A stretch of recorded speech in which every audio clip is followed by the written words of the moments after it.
अस्सलाम वालेकुम दोस्तों, आप देख रहे हैं नॉलेज एंड जस्ट नॉलेज। दोस्तों, ये बात इंतहाई काबिल तवज्जो है कि साइंस ने जो दरियाफ्तें 20वीं सदी और इसकी आखिरी चंद दहाइयों में हासिल की है, कुरान मजीद इन लिहाज से 1400 साल पहले बयान कर चुका है। फिल्की तबियात के माहिरीन इब्तिदाई कायनात की वजाहत एक ऐसे मजहर के ज़रिए करते हैं जिसे वसी तौर पर कबूल किया जाता है और जिसका जाना पहचाना नाम बिग बैंग यानी अजीम धमाका है। बिग बैंग के सबूत में गुज़िश्ता कई अशरों के दौरान मुशाहिदात व तजुर्बात के ज़रिए माहिरीन फ़िल्कियात व फ़िल्की तबियात की जमा करदा मालूमात मौजूद है। बिग बैंग के मुताबिक इब्तिदा में सारी कायनात एक बड़ी कमियत की शक्ल में थी, फिर एक अजीम धमाका यानी बिग बैंग हुआ जिसका नतीजा कहकशाओं की शक्ल में ज़ाहिर हुआ। फिर ये कहकशाएँ तकसीम होकर सितारों, सियारों, सूरज और चाँद वगैरह की सूरत में आई। कायनात की इब्तिदा इस कदर मुनफरिद थी कि इत्तिफाक से इसके वजूद में आने का एहतिमाल कुछ भी नहीं था। जैसा कि कुरान पाक में अल्लाह ताला का इरशाद है, और क्या काफिर लोगों ने नहीं देखा कि जुमला आसमानी कायनात और ज़मीन सब एक इकाई की शक्ल में जुड़े हुए थे, बस हमने इनको फाड़ कर जुदा किया। दोस्तों, इस कुरानी आयत और बिग बैंग के दरमियान हैरत अंगेज़ मुमासलत से इनकार मुमकिन ही नहीं। ये कैसे मुमकिन है कि एक किताब जो आज से 1400 साल पहले अरब के रेगिस्तानों में ज़ाहिर हुई, अपने अंदर ऐसी गैर मामूली साइंसी हकीकत लिए हुए हो। दोस्तों, 1925 में अमरीकी माहिर तबियातदां एडन हेबल ने इस अमर का मुशाहिदाती सबूत फराहम किया कि तमाम कहकशाएँ एक दूसरे से दूर हट रही हैं, जिसका मतलब ये हुआ कि कायनात फैल रही है।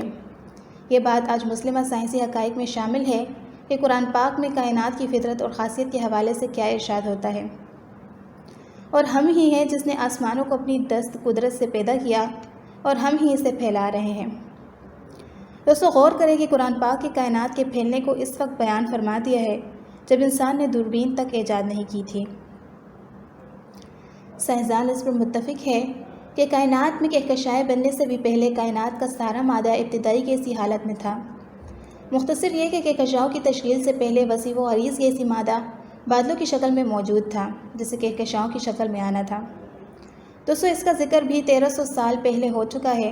अल्लाह ताला कुरान पाक में इरशाद फरमाते हैं, फिर वो आसमान की तरफ मुतवज्जा हुआ जो इस वक्त मुहिज़ धुआं था।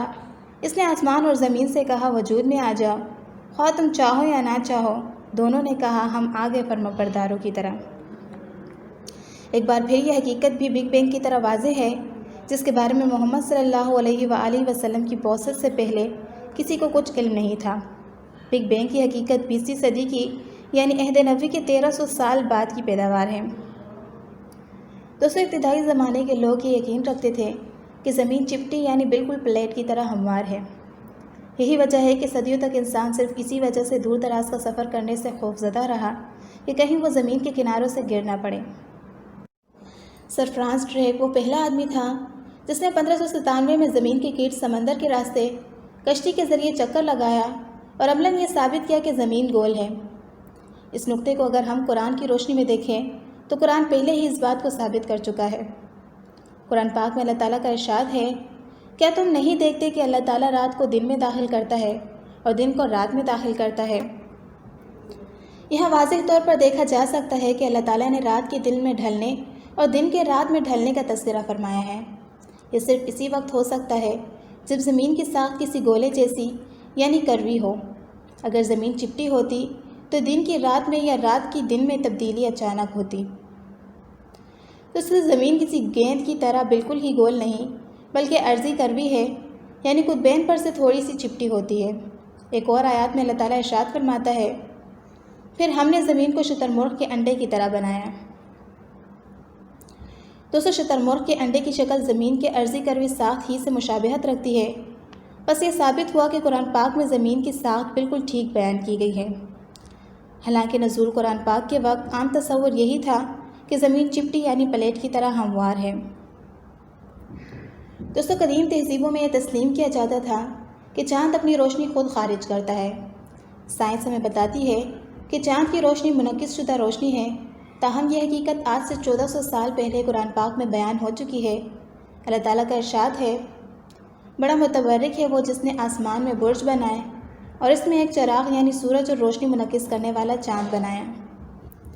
इन आयात से साबित होता है कि कुरान मजीद और जदीद साइंस में सूरज और चाँद की रोशनी की फितरत के बारे में मुकम्मल इत्तिफाक राय है। دوستوں، ایک لمبے عرصے تک یورپی فلسفیوں اور سائنسدانوں کا یقین یہ رہا ہے کہ زمین کائنات کے مرکز میں ساکن کھڑی ہے اور سورج سمیت کائنات کی ہر چیز اس کے گرد چکر لگا رہی ہے، اور یہ نظریہ جسے ارض ساکن یا ارض مرکزی ساکن بھی کہا جاتا ہے، یہ پٹولمی کے زمانے دوسری صدی قبل از مسیح سے لے کر 16ویں صدی عیسوی تک سب سے زیادہ تسلیم کیا جانے والا سائنسی نظریہ رہا ہے۔ پھر 1512 میں نکولس کوپرنیکس نے ہیلیوسینٹرک تھیوری آف پلانٹری موشن کا نظریہ پیش کیا، جس کے مطابق سورج نظام شمسی کا مرکز ہے اور ساکن ہے اور تمام سیارے اس کے گرد گھوم رہے ہیں۔ 1609 میں ایک جرمن سائنسداں یوہانس کیپلر نے ایسٹرونومیا نووا کے نام سے ایک کتاب شائع کروائی۔ اس کتاب میں کیپلر نے صرف یہی ثابت نہیں کیا کہ نظام شمسی کے سیارے بیضا نما مداروں میں سورج کے گرد گھومتے ہیں، بلکہ اس سے یہ بھی ثابت کیا کہ سیارے اپنے محوروں پر غیر مستقل نوعیت کی رفتاروں سے گردش بھی کرتے ہیں۔ اس علم کی بدولت یورپی سائنسدانوں کے لیے نظام شمسی کے کئی ایک نظاموں کی درست وضاحت کرنی ممکن ہو گئی۔ دوستوں، اب قرآن پاک کی اس آیات کی طرف غور کریں جس کا ترجمہ ہے، اور وہ اللہ ہی ہے جس نے رات اور دن بنائے اور سورج اور چاند کو پیدا کیا، یہ سب فلک اجسام اپنے اپنے مدار میں گھوم رہے ہیں۔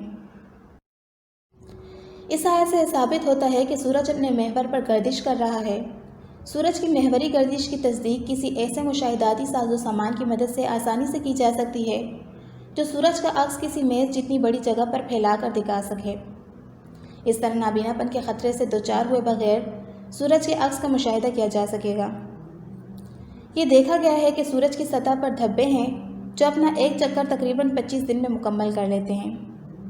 مطلب یہ کہ سورج کو اپنے محور کے گرد ایک چکر پورا کرنے میں تقریباً 25 دن لگ جاتے ہیں۔ علاوہ ازیں سورج تقریباً 240 کلومیٹر فی سیکنڈ کی رفتار سے اپنے سیاروں سمیت خلا میں سفر کر رہا ہے۔ اس رفتار سے تقریباً 20 کروڑ سال میں ہماری ملکی وے کے کہکشاں کے گرد اپنا ایک چکر مکمل کرتا ہے۔ جیسا کہ قرآن پاک میں اللہ تعالیٰ کا ارشاد ہے، نہ سورج کے بس میں یہ ہے کہ وہ چاند کو جا پکڑے اور نہ رات دن پر سبقت لے جا سکتی ہے، یہ سب اپنے اپنے مدار میں تیر رہے ہیں۔ یہ آیت مبارکہ ایک ایسی بنیاد اور اہم حقیقت کی جانب اشارہ کرتی ہے جسے جدید فلکیات نے قدرے حال ہی میں دریافت کیا ہے، یعنی چاند اور سورج کے انفرادی مداروں کی موجودگی اور حرکت کرتے ہوئے خلا میں ان کا سفر کرنا۔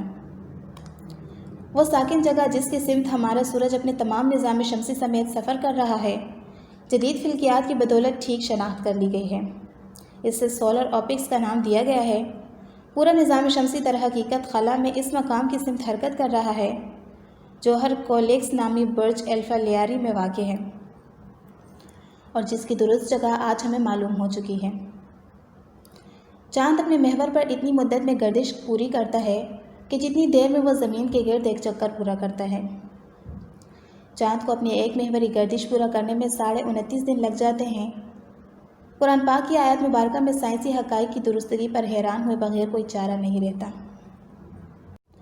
دوستو، سورج کی روشنی ایک کیمیائی عمل کی وجہ سے ہے جو اس کی سطح پر گزشتہ تقریباً 5 ارب سال سے جاری ہے۔ مستقبل میں کسی موقع پر یہ عمل رک جائے گا اور تب سورج مکمل طور پر بجھ جائے گا، جس کی وجہ سے زمین پر زندگی بھی ختم ہو جائے گی۔ سورج کے وجود کی اس فانی خاصیت کے بارے میں قرآن پاک فرماتا ہے، اور سورج اپنے ٹھکانے کی طرف چلا جا رہا ہے، یہ زبردست علیم ہستی کا باندھا ہوا حساب ہے۔ اس آیات مبارکہ میں اللہ تعالیٰ یہ فرما رہا ہے کہ سورج پہلے سے طے شدہ ایک مقام کی طرف جا رہا ہے، اور یہ کہ وہ ایسا پہلے سے طے شدہ وقت کے مطابق ہی کرے گا، مطلب یہ کہ سورج بھی ختم ہو جائے گا یا بجھ جائے گا۔ دوستو، پچھلے زمانوں میں منظم فلکیاتی نظاموں سے باہر کی خلا، بیرونی خلا کو مکمل طور پر خالی خلا تصور کیا جاتا تھا۔